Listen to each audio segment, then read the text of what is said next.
Hello mga ka-RC Vlog. Ayan, bibili po ako ng hito. Sa totoo lang, masarap ang hito kapag nilagat mo, ipinirito mo. Ayan, sobrang sarap. Hello ate! Pwede ba kaming makabili ng hito? Ayan.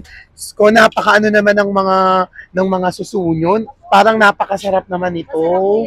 Grabe. Ito yung suso na merong parang buhangin pag kinakain mo. Right? Depende po pag po siya, binihay po. Wala po siya buhangin. Ah, ganun. Magkano yung 1 kilo na ganito? 140 lang po ang 40. Pero ito ata, yung suso na ganito. Ano po yan? Gold po yan. Kohol. Sa totoo lang, kung matatandaan mo, dati ako dito bumibili. Opo. Bumibili na ako dito dati. Pero ito, masarap po. Masarap po Ito, yan sa gata, di ba?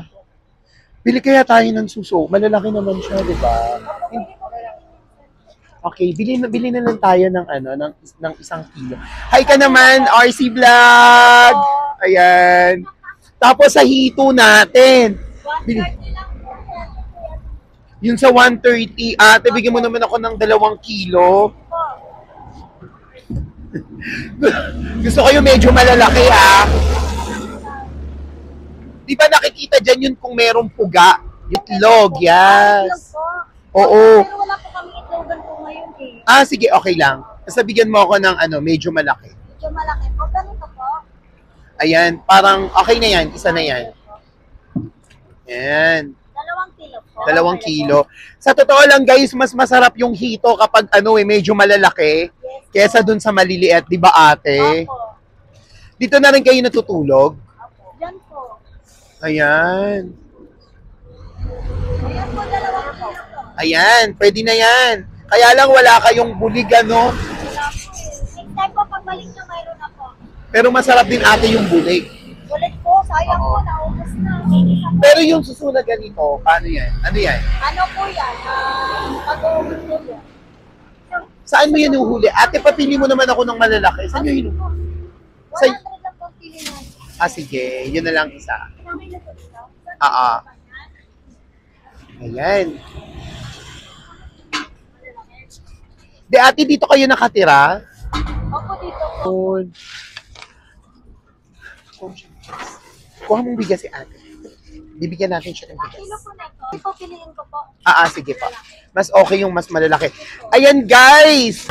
Dito, at saka mga suso, dito lang po yan, madadaanan nyo po yan dito sa Pandi. Di ba Pandi po? Bypass Pandi. Kakachilihan po. Bypass Kamal Chilihan. Opo, opo. Yun. Sabi po sa Lishada. Yung bibiyay ka muna o nabiyay na yan? Pwede po siyang hindi na po ibiyay kasi nakabiyahay na po siya. Nililisi. Nakabiyahay na po siya doon. Okay. Kasi baka yung iba madudumi. Pero sa totoo lang yan, ate, masarap yan pag gata. Oh, yes po.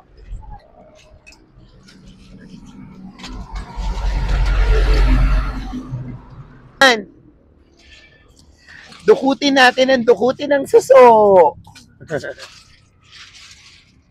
Siyempre, ate, talaga namang meron akong sorpresa sa inyo kahit bibili ako, no? Siyempre, kaysa naman bili natin tong 5 kilong bigas, malaking bagay din to. Ilan din naman kayo dito, di ba?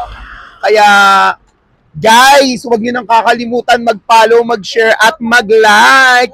At siyempre, pusuan nyo na yan. I love you all, guys!